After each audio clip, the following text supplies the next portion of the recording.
Ladies and gentlemen, welcome to another episode of ACW Newscast, the program where it gives you all the Anime Championship Wrestling news, updates, information, questions answered, and comments posted right here on this program.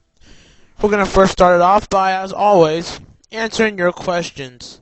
But actually, I would like to do a little rant. I'm going to rant here a little bit before we start this newscast.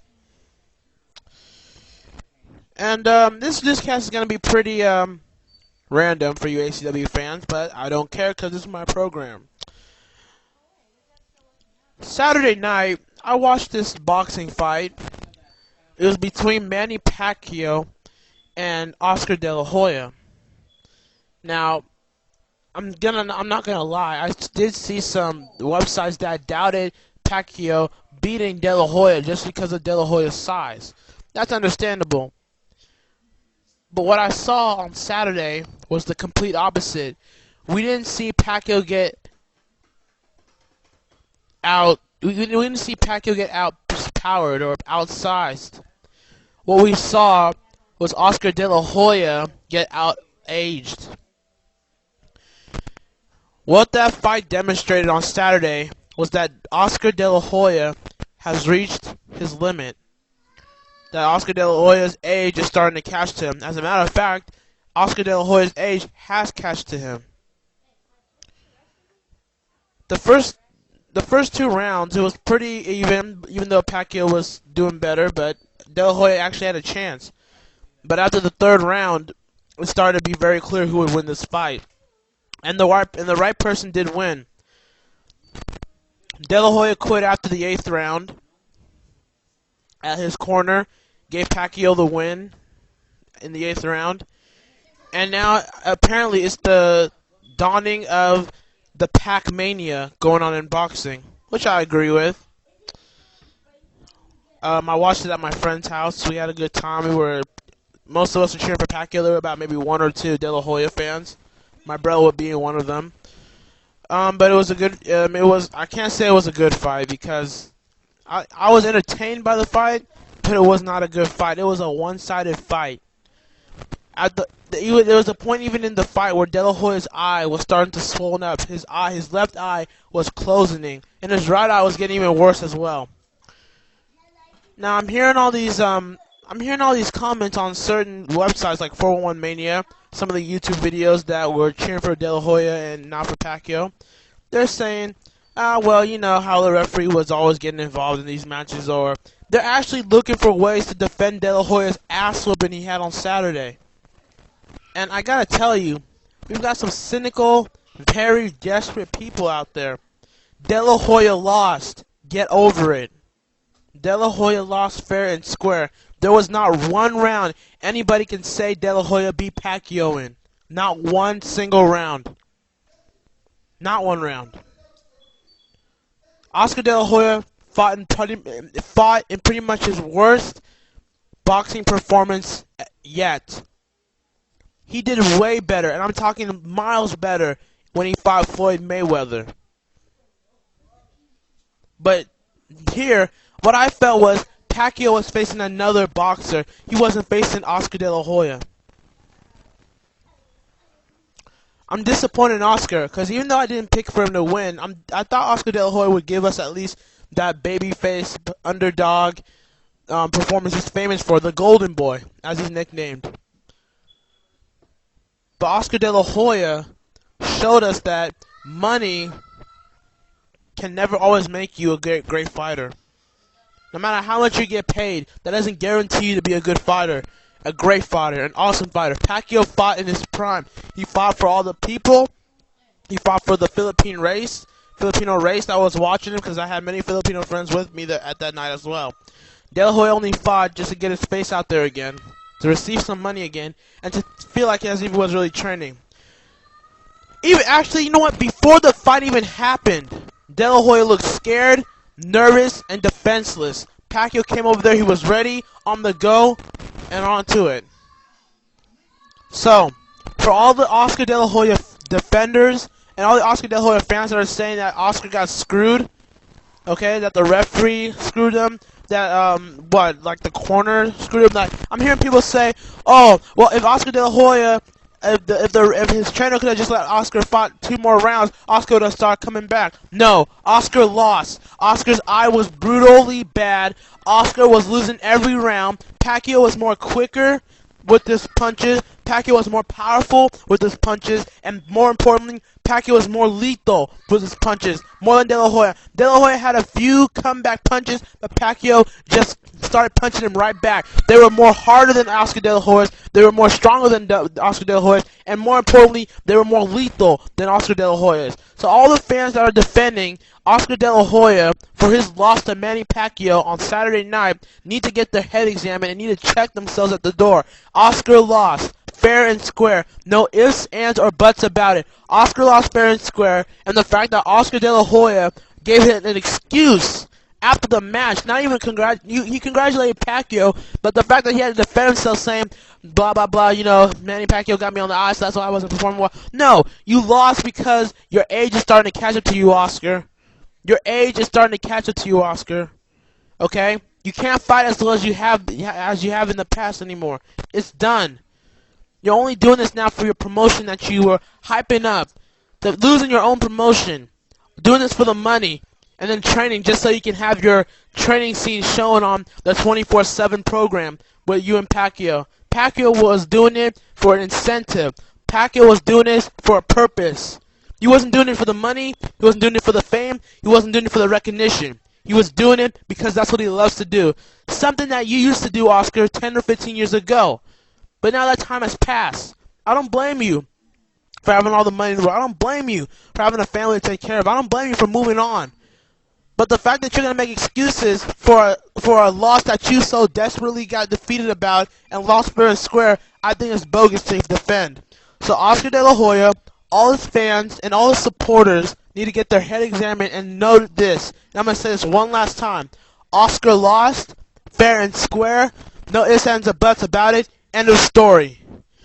So now they're going to talk about Pacquiao versus Hatton, or a dark horse being Mayweather versus Pacquiao. I'll tell you this right now. If we see Mayweather versus Pacquiao, that would bring in big money. Mark that down right there. Pacquiao versus Mayweather would be a big money fight. It would probably even spark back interest in boxing again. Nobody, I'm telling you, nobody will even guess a clear winner in that match. It will go down to the wire, I promise you that. Nobody can really guess who will clearly win that match, I promise you that. But I guess the eventual will be Pacquiao versus Hatton, which will be a good match. And we'll see how that translates. But that was my rant, guys, so just had to get that off my chest because I just heard some people say some weird stuff, and it was just unbelievable. Well, let's start answering these questions. I'm going to go onto my YouTube channel here and see some of the comments you guys left. Let's see. So in one fell swoop, 3 top ACW stars are gone. One of them for good. Yeah, so we talked about that last week between Naruto, Edward Elric, and Beast Boy. Beast Boy fired. We told you about that last time on Newscast. Check the last Newscast before this for that. And as for, well, Naruto and Edward Elric still injured. We still don't have really any news about them. Edward Elric looks to be, getting back in training, but we don't know when he's coming back. Naruto's just a mess right now. We can't even define what's going on with Naruto. So, we'll just let you, keep speculating on that one, okay? Let's see here. Yeah, Edge is back. I thought he would come back in the casket match, man. I was shocked. He needs to shave that beard. He looks like a hermit. Edge coming back at the Survivor Series and winning the title is exactly what SmackDown needed. I don't care who you are, and I don't care what you do. Everybody knew that Triple H's title run on SmackDown was boring. It was boring. Not that it was Triple H's fault. It wasn't Triple H's fault. It's just that people got sick and tired of him fighting Jeff Hardy. People got sick and tired of him fighting Vladimir Kozlov. Triple H's title run was really boring, and it's Triple H. Well, okay, fine, that speaks for itself. But, Triple H is at least interesting enough to make the title run interesting.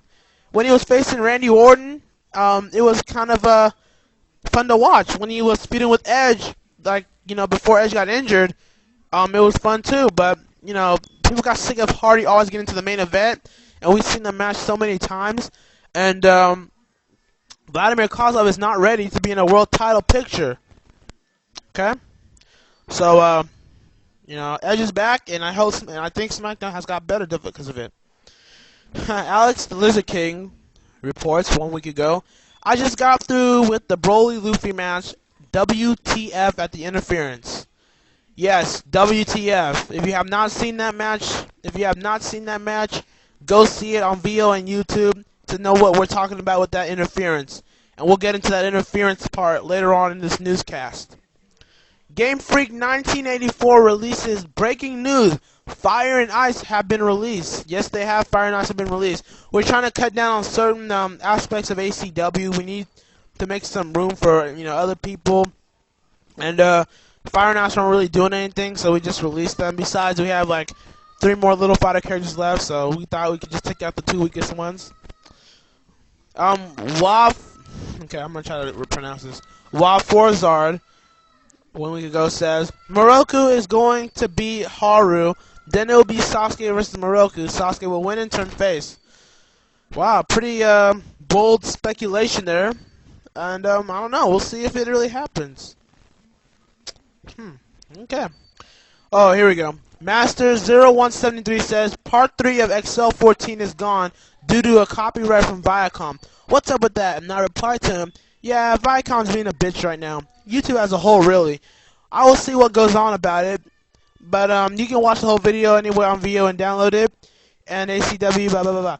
So, Viacom, I did get an email from YouTube via Viacom, hearing that Viacom deleted Part 3 of XL14. I have no idea why.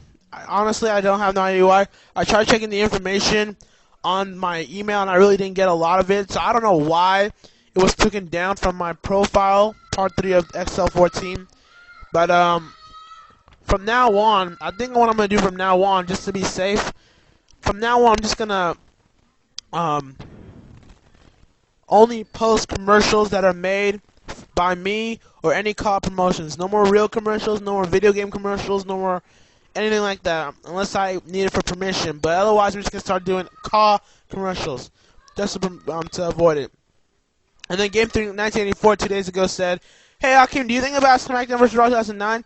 Actually, yeah, I think I've been pretty impressed. After all the things I've heard about SmackDown vs. Raw 2009, I'm really interested in getting it now because it looks brand new. It looks like they got rid of some of the crap that was on 08 and 07, and it looks like, from what I'm seeing from the CAW mode, to look in its absolute best. So we'll see about it. We'll see what we'll do about it. Okay, now I'm going to do the messages here. I'm going to answer some of these personal messages here. Tenj Ho Hedgehog 99 says, do you think it's time for the WWE to get a new chairman?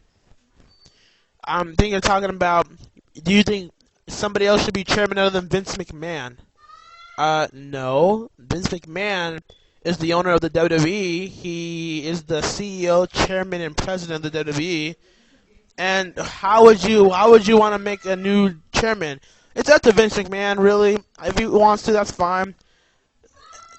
I want WWE to be more, I don't know. I know it's too much to ask for a wrestling company like WWE, but maybe WWE should put more wrestling on WWE. Just saying, just a little favor that I would like to ask. I mean, it's a wrestling promotion, but you know, you think you put wrestling in it, but you know. So there you go. The Tanya TKO show says, "Go Obama." Talks about how he was surfing around videos for Obama and how he was in Harlem on election night, and it was just absolutely in awe on how the reaction was when Barack Obama was called the President of the United States. And you know, it's still impactful that we have a president like this. And by the way, I'm hearing with him announcing Hillary Clinton as Secretary of State, putting a lot of rivals like Bill Richardson in his administration. It tells me that Barack Obama is going to unite rather than divide, like George W. So we'll see. We'll see. Sega Genesis 41,000 says Sega versus ACW. I don't get it, but whatever. Have you ever seen that Genesis does what Nintendo don't commercial? No, I haven't seen it yet, but I guess I'll see it after this newscast. Have you ever owned a Sega Genesis? Yes, I have owned a Sega Genesis. I think it was, I owned it twice. There was one when we were owning it during the wars, apparently, when I had the Nintendo Entertainment System, NES, and then I had Genesis, and then I lost the Genesis, but then someone sold it back to us, and then we had the Genesis for a little while. Then we moved, and we didn't bring it with us. So I've had the Genesis twice. We had the soccer game, the hockey game, the Sonic games, the golf game. Don't ask. And I think we even had a driving game one time. I don't know, but you know, we had Genesis. It was fun, and I'm not gonna answer if Sega was better than Nintendo. I just don't want to get into that. But what is your favorite Sega Genesis game? I guess it'll have to be the MLS soccer game that me and my brothers used to play when we had the Sega Genesis. It was very addictive. It was very addicting and fun. You know, playing certain places. I used to be Nigeria and Brazil at times, and my brothers used to be, you know, other teams and stuff. But it was a fun, addicting game at the time. You know, it didn't really matter with the graphics. Just like No Mercy. I mean, the graphics suck compared to today's graphics, but still, great game to this day. There's a reason why people still play that game. Game Freak 1984 says SmackDown vs. Raw 2009. You have to get this game. They got rid of the fighting. Wow, I didn't know that. They got rid of the fighting styles. Can you believe that? They got rid of the fighting styles on SmackDown vs. Raw 2009. And the creative finisher is so awesome. If you have an Xbox 360 or PS3, you will have the high reel. Basically, I rate this game a 9.9 out of 10 because you have only 7 characters in the Road to Mania mode. What do you think of this game? If you like it, would you buy it? As I said, I would buy it.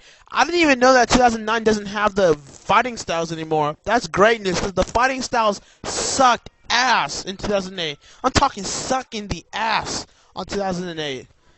And it was great because now we don't have to deal with that crap. And the creative finisher looks so awesome. I'll admit that too. I've been seeing videos of it on YouTube, and it's crazy. I'm seeing crazy stuff. Tell you what, I'll give you guys a challenge. If you guys, I want you guys to also email this, you know, do a video comment on this video, or send it to my email, whatever. Here's a challenge, an ACW Newscast challenge. If you have SmackDown vs. Raw 2009. Give it to me, video comment on it, or email it to me, and on the next episode of the newscast, I'll show the finishers on the ACW Newscast. I will do that. Because creative finisher is awesome. And I'll even show some videos that I saw around YouTube as well. So, if you have SmackDown vs. Raw 2009, show me your creative finisher that you made, and email it or video comment it to this video to me, and I'll show it to you guys next week, okay? How's that? So, that's a challenge. Alright, and the final question from Sega Genesis 41,000 is, 4100. If you were in Funimation Studios in Texas, okay, would you create your own anime show and create yourself an anime? That's a good question. If I was in Funimation, would I create my own show? Would I create my own anime show? Didn't think of that. You know, I would. It's interesting. I would create my own anime show. I create my own anime show. It would just be let's see, how would I want this? It would be a mix of wrestling, Pokemon, and then you know, some action movies. Saying like, you know, it's kind of like they'll have duels. They would have duels, and it would be badass monsters. It would be in a wrestling ring and all that stuff. Like, it would be the owner and its monster wrestling the owner and their monster. It would be a mix of wrestling and Pokemon. But at the same time, the main character, the owner, you know, like an Ash Ketchum type person, would have to go through so many things, like, you know, in action movies, you know, romance and all that. Yeah, I would create my own anime show. Would I create myself? I don't know. Would you guys want me to? Would you guys want me to create myself an anime? I don't know. Yeah, sure. I guess. If that would be if I'm interested. I don't know. That's a good question. I don't know how to answer that, but it's a good question. Good question. And As I go to and I go into my Yahoo email and I have one question here. Sheldon Patton says, "I'm back. Hey Hakeem, did you miss me?" Yes, I did. So what did you think about Edge returning in the triple threat match at Armageddon? And if you can have one thing added on SmackDown vs. Raw 2009, what would it be? Let me answer the 2009 question first. I've been asking for this ever since the SmackDown series has begun. If there was one thing I would want in SmackDown vs. Raw 2009, it would be create an arena. Create an arena section.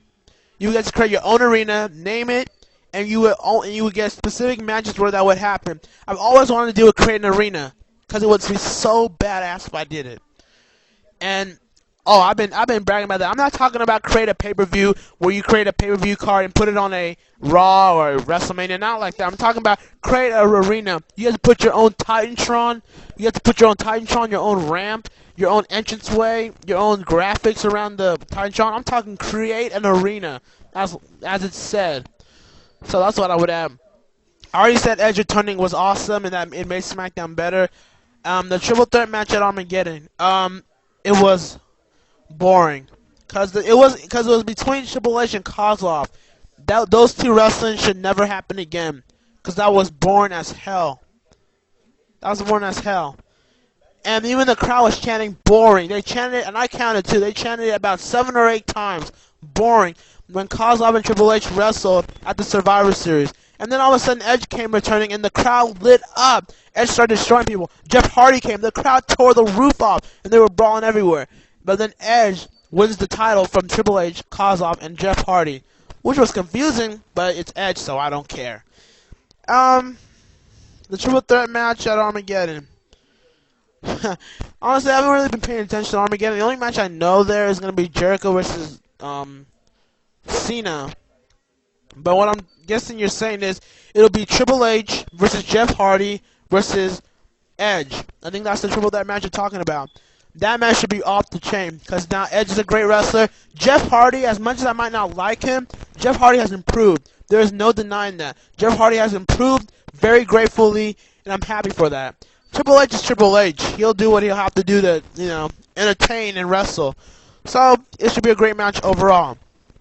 So, ladies and gentlemen, thank you for all the comments and the questions you guys sent me about this newscast. And once again, if you have SmackDown vs. Raw 2009 and you have creative finisher mode, email your own finisher or email it or video comment on this video, and I'll show it to you guys next week on the next newscast. Okay?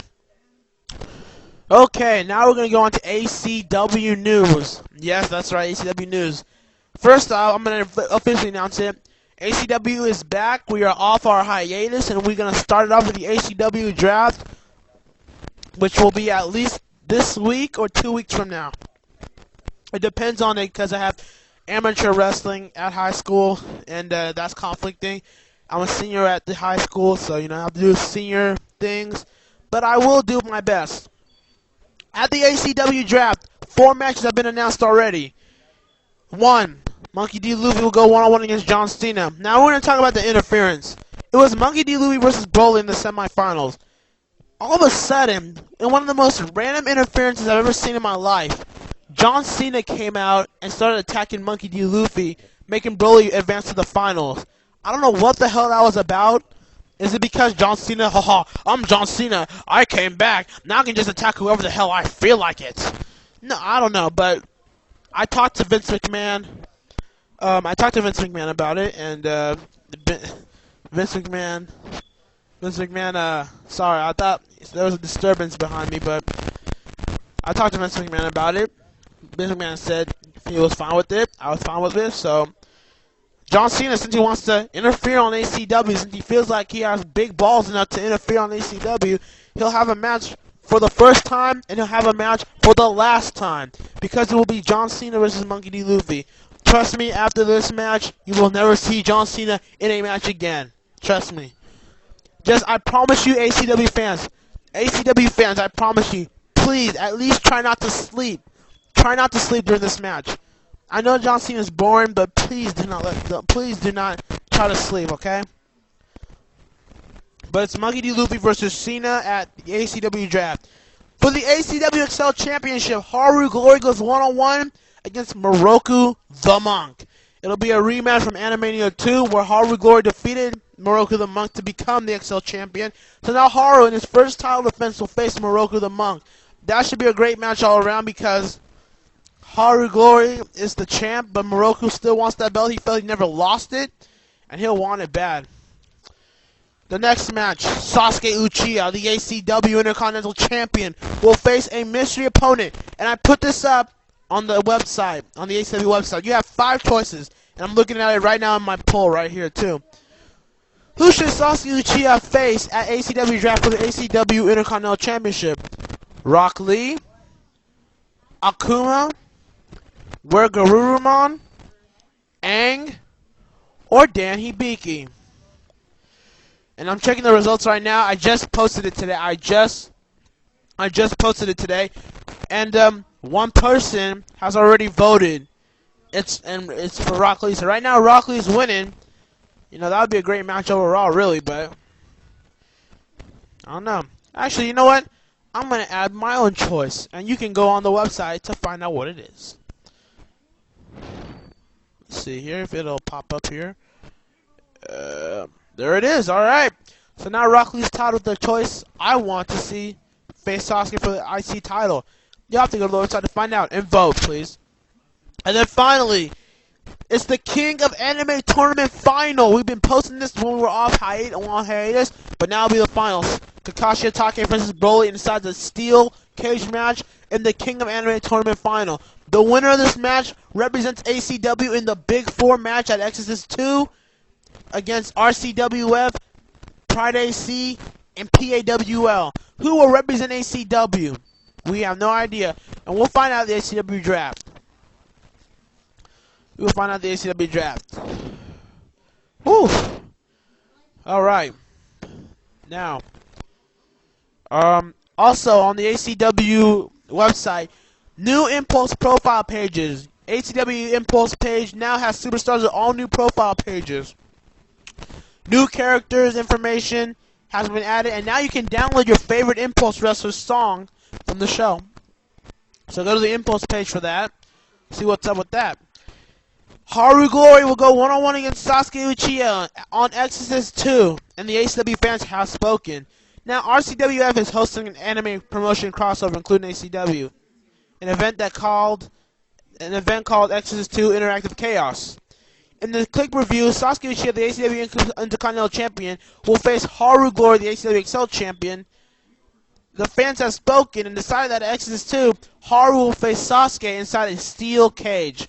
Wow, steel cage has been used a lot lately. Not only just in ACW, but all around the wrestling world.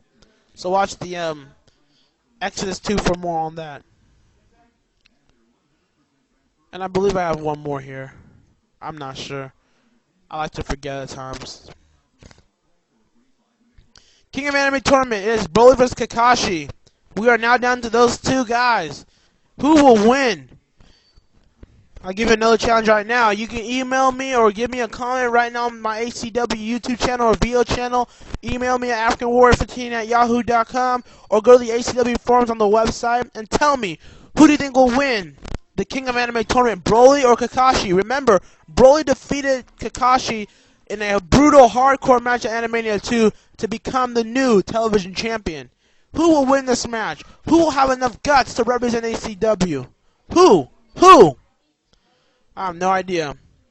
ACW Excel and ACW Impulse will be back. Who became the ACW Excel champion in Animania? Haru and Moroku. We all know that answer. And you'll read the rest of the preview as you get there. Oh yeah, that's what I forgot. Okay. Ladies and gentlemen, I'm making it official right now, and I'll post it on the website later, but it has been official. In spite of Fire and Ice leaving, we have signed 2 new people on ACW Impulse. They are a tag team, and you'll actually probably see them. I'll make this official too. It'll be this team facing Earthbound, Ness and Lucas at the ACW draft. I'm making that official right now. But King of Anime semi-finals tournament. I'm reading the wrong thing. Damn it! All right. So Fire and Ice were released, as a fan just said. So in spite of that, we have signed 2 new talents that will be a tag team together on ACW Impulse. Ladies and gentlemen, Hakeem Johnson and Goku are announcing right now that Hitmonlee and Hitmonchan have been signed to ACW Impulse. That's right, I am talking about the Pokemon characters. Hitmonlee and Hitmonchan will make their debuts at the ACW draft, facing Earthbound's Ness and Lucas. That is right, ladies and gentlemen, I did it. I really did do that. So, ladies and gentlemen, thank you for joining me for this ACW Newscast number 10. We are back on the air, baby, and let me tell you something. Genesis is around the corner, and the one match has already been announced. It'll be Team Guy going one-on-one against Street Fighters for those XL Tag Team titles. Can you believe that? We're already getting on the ball here. So, ladies and gentlemen, thank you for joining us for the newscast. ACW is back, and we will see you with the ACW draft coming in 2 weeks. The ACW Hall of Fame will be uploaded this week. Yes, the Hall of Fame will be uploaded this week, and you'll love it. It won't be like, 2 or 3 hours long. It'll be about 30 minutes to an hour. 30 minutes to an hour, something like that. And then ACW Excel and Impulse will be done. Will be also ready following the ACW draft. The ACW draft is coming near. Who is going to be drafted Excel? Who will be drafted Impulse? Which Turbo Stars will come to Excel and Impulse? Find out, ladies and gentlemen. Thank you for joining us on this ACW Newscast episode. I'm Hakeem Johnson, as always, and stay cool. Stay cool. See you later, guys.